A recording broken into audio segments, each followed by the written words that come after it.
ఓం మహాగణాధిపతయే నమః. ఓం గురుభ్యో నమః. ఓం శ్రీమాత్రే నమః. పరమేశ్వర స్వరూపమైనటువంటి జ్యోతిష, వాస్తు మరియు ఇతర అనేకమైనటువంటి శాస్త్రములను మనకు అందించినటువంటి మహర్షులకి నమస్కారం. హయగ్రీవ హయగ్రీవ హయగ్రీవేతి యో వదేత్ తస్య నిస్సరతే వాణి జహ్నుకన్యా ప్రవాహవత్.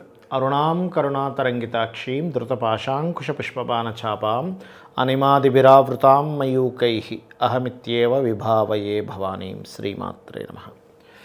ప్రేక్షకులకి ఆ లలితాంబిక అమ్మవారి యొక్క అనుగ్రహం పరిపూర్ణంగా కలగాలని మనస్ఫూర్తిగా కోరుకుంటూ, ఇవాళ నేను మీకు చెప్పుకోబోయేటువంటి టాపిక్ ఏమిటి అంటే, ఫిబ్రవరి మాసంలో ఇప్పుడు పలానా రాశి బట్టి అనేటువంటిది ఒకటి ఉంటుంది మనకి. సహజంగా పలానా లగ్నం పలానా రాశి వారికి జాగ్రత్త తీసుకోవాలని. ఇదేంటంటే మనం చెప్పుకోబోయే టాపిక్, ఒక ప్రయత్నం చేస్తున్నాము ఈ మాసంలో ఉండేటువంటి కాంబినేషన్స్కి, ఈ ప్రయత్నానికి ఏ గ్రహ ఆరాధన చేసుకుంటే ఈ మాసంలో మీ ప్రయత్నం సక్సెస్ అవుతుంది. అలా నవగ్రహాలకి 9 రకాలుగా ఉంటుంది. అంటే రవి నుంచి శని వరకు 7 గ్రహాలు, 2 ఛాయాగ్రహాలైన రాహుకేతువులు. ఒక్కొక్క గ్రహానికి ఒక్కొక్క సంబంధించినటువంటిది ఉంటుంది. కాబట్టి మనం ఒక్కొక్క గ్రహం బట్టి మనం చెప్పుకుంటూ ఉందాం. మీకున్న ప్రాబ్లం ఎలా క్లియర్ చేసుకోవాలి అంటే, ఏ రోజు మీరు కనుక ట్రై చేస్తే కుదురుతుంది, అదేవిధంగా ఏ దేవతారాధన చేసుకోవాలి, ఏ గోసేవ చేసుకోవాలి, ఇటువంటివన్నీ కూడా నేను మీకు చెప్తాను వన్ బై వన్గా. శని భగవానుడు ఈ ఫిబ్రవరి మాసంలో ఎటువంటి ఫలితాలు ఇస్తున్నాడు, అసలు శని ఉన్న పొజిషన్ ఏంటి? శని ఇప్పుడు మనకి కుంభరాశిలో ఉన్నాడు. శని భగవానుడు అంటేనే వృత్తి, వ్యాపారము, వర్క్, జాబ్, మీరు ఏదైనా శ్రమపడ్డం, ఇట్లాంటివన్నిటికి మందుడు, ఇట్లా రకరకాలు చెప్తూ ఉంటారు. కర్మకారకుడు అని. మరి కర్మకారకుడు అయినటువంటి శని ఉన్న పొజిషన్ మీకు లాభంగా మారాలంటే ఏం చేయాలి? ఇక్కడ శని భగవానుడు ఉన్నటువంటి పొజిషన్ కనుక చూసుకుంటే కనుక, శని రవి రాహు మధ్యలో ఉన్నాడు. అంటే మకరంలో రవి ఉన్నాడు, మీనంలో రాహు ఉన్నాడు. ఇది దీని పాపకర్తరి అంటారు.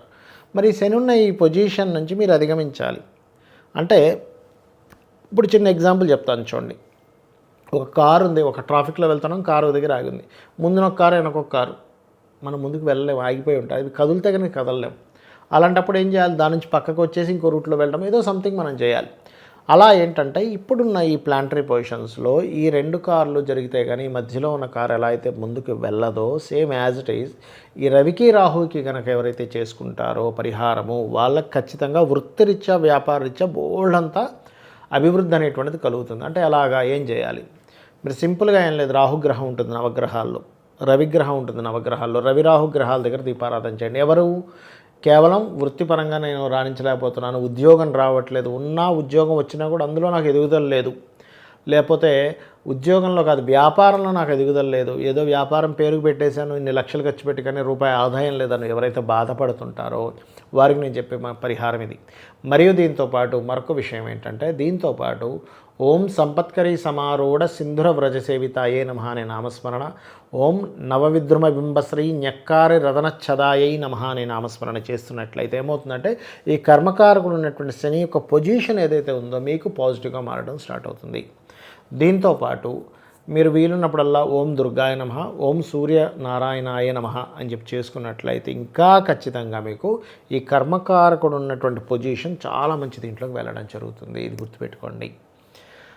అలాగే మరొక విషయం ఏంటంటే, ఇక్కడ శని భగవాను సహజంగా అందరేంటి, ఏలినాడు శని వచ్చిందండి, అర్ధాష్టమి శని వచ్చింది, అందుకే నేను ఇంత ఇబ్బంది పడుతున్నాను, అష్టమ శని వచ్చింది అందుకే నాకు అక్కడి నుంచి బాగాలేదనుకుంటారు. కానీ అది పూర్తిగా దానివల్లే అనుకోకండి. ఒకవేళ మీకు దానివల్లే అవుతుంది అనుకుందాం కాసేపు, అప్పుడు మీరు చేయవలసిన పరిస్థితి ఏమిటి, ఏం చేయాలి అంటే, సింపుల్గా ఏమీ లేదు.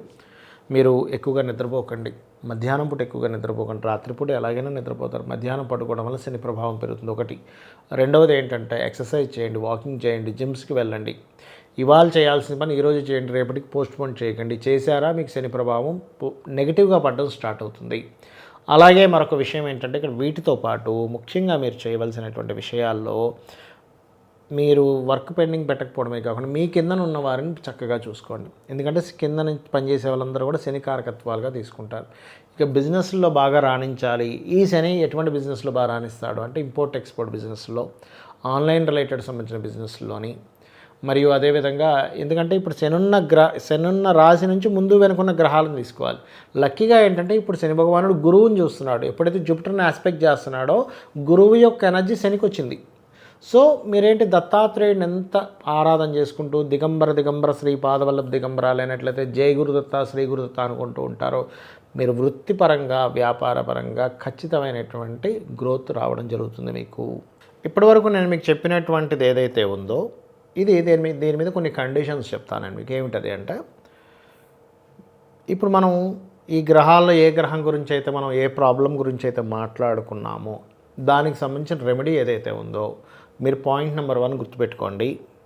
నేను చేసే రెమెడీ పక్కాగా ఈ విశ్వంలో ఉన్నటువంటి ఎనర్జీ, అంటే అమ్మవారి రూపంలో ఉన్న ఎనర్జీ ఏదైతే ఉందో అది వింటుంది, నాతో కనెక్ట్ అవుతుంది.